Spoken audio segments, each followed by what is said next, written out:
Hello student, তোমরা যারা ক্যালকাটা ইউনিভার্সিটির আন্ডারে সেকেন্ড সেমিস্টারের ছাত্রছাত্রী আছো, এখন তোমাদের এইসি ইংলিশ অর্থাৎ কম্পালসারি ইংলিশ সাবজেক্টের ক্লাস আছে।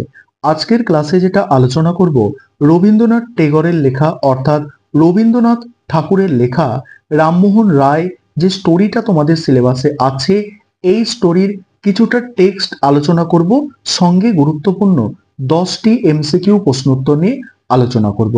তাহলে আজকের ক্লাসটা তোমরা সম্পূর্ণ দেখতে থাকো।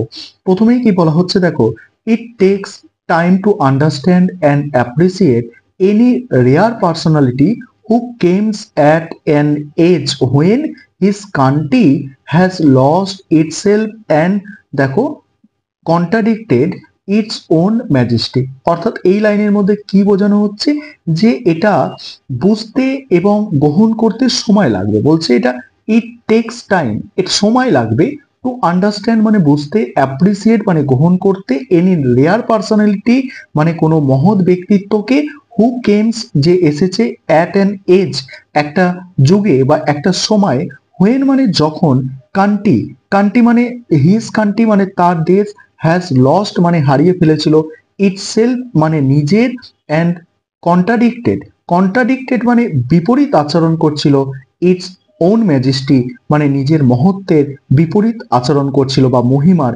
বিপরীত আচরণ করছিল। পরের লাইনে কি বলা হচ্ছে দেখো, his voice sounded painful, his voice sounded painful discordant. অর্থাৎ তার কণ্ঠ বেদনাদায়কভাবে অসঙ্গতিপূর্ণ। তার কণ্ঠ কি বেদনাদায়কভাবে অসঙ্গতিপূর্ণ। অনলি মানে কেবলমাত্র, because the people have allow the sting, people অর্থাৎ মানুষজন অনুমতি দিয়েছিল তার sting of their own instrument অর্থাৎ নিজস্ব যন্ত্রপাতিকে একটু স্লেকেন মানে ঢিলে করে দেওয়ার জন্য, and fail to make them horizon with the music of truth which one originated। অর্থাৎ এখানে বলা হচ্ছে যে মানে দেশবাসী তাদের নিজেদের সুরযন্ত্রের তারগুলিকে শিথিল করেছে আর ব্যর্থ হয়েছে তাদের সত্যের সঙ্গীতে সুর বাঁধতে, যা একতা তাদের একটি মহৎ উচ্চতা থেকে উৎপন্ন হয়েছিল। সেটা এখনো বলা হয়নি দেখো, in in the symbol height of their nature, যেটা মহৎ উচ্চতা থেকে উৎপন্ন হয়েছিল।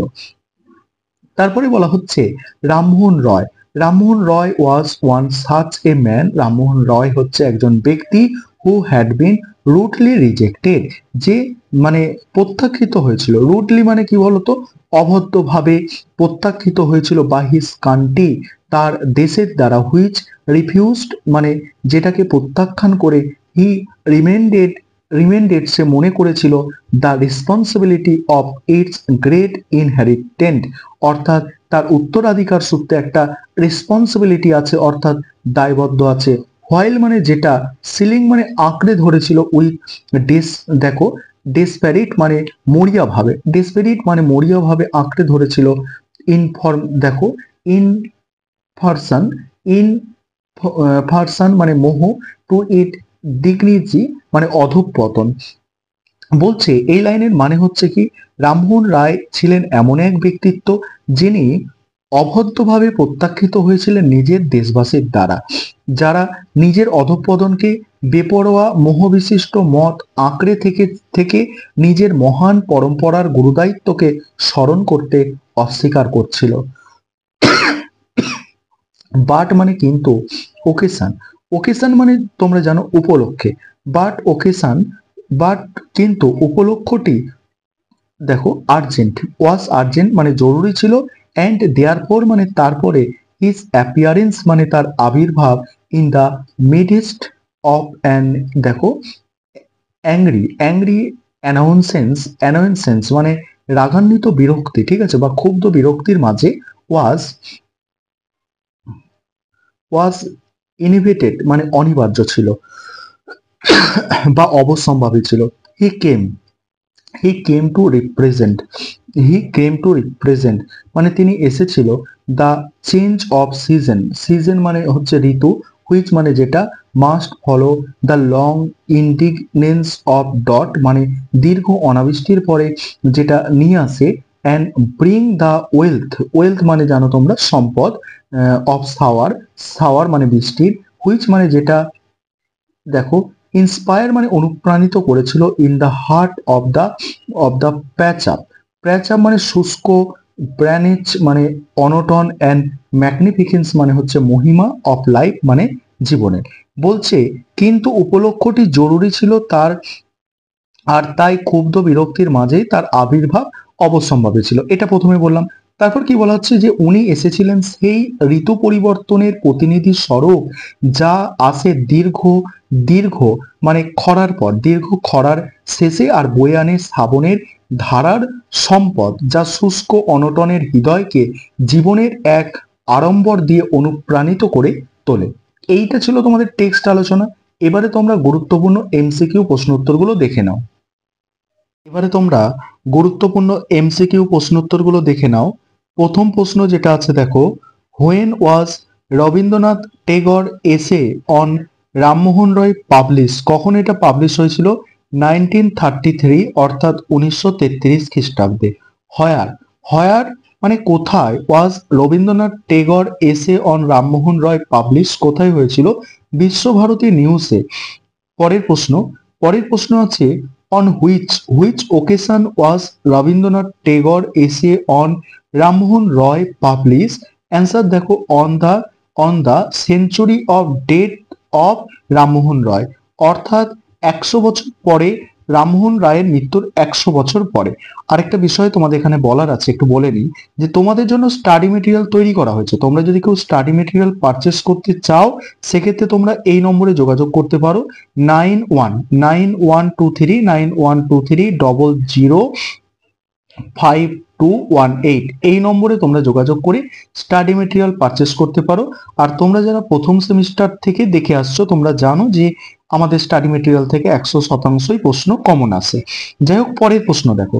পরের প্রশ্ন আছে, why did Rammohan want to stand to, দেখো, ট্র্যাডিশনাল ইন্ডিয়ান নলেজ। অ্যান্সার হচ্ছে for the struggle against the British rule. পরের প্রশ্ন, which did Rabindranath Tagore confer upon Rammohan রায়? দেখো, মাস্টার অফ মডার্নিস্টি বলেছিল। তারপরে প্রশ্ন, 6 নম্বর প্রশ্ন, which inhuman practice was in vogue মানে প্রচলিত ছিল in the Indian society Rammohan Roy time? কি ছিল? দ্য প্র্যাকটিস অফ সতী, অর্থাৎ সতী প্রথা প্রচলিত ছিল। মানে তোমরা জানো যে স্বামী মারা গেলে একই চিতায় স্ত্রীকেও পুড়িয়ে মারা হতো। Which inhuman practice did Rammohan Roy abolish করেছিল? ঠিক আছে, কি অ্যাবলিশ করেছিল?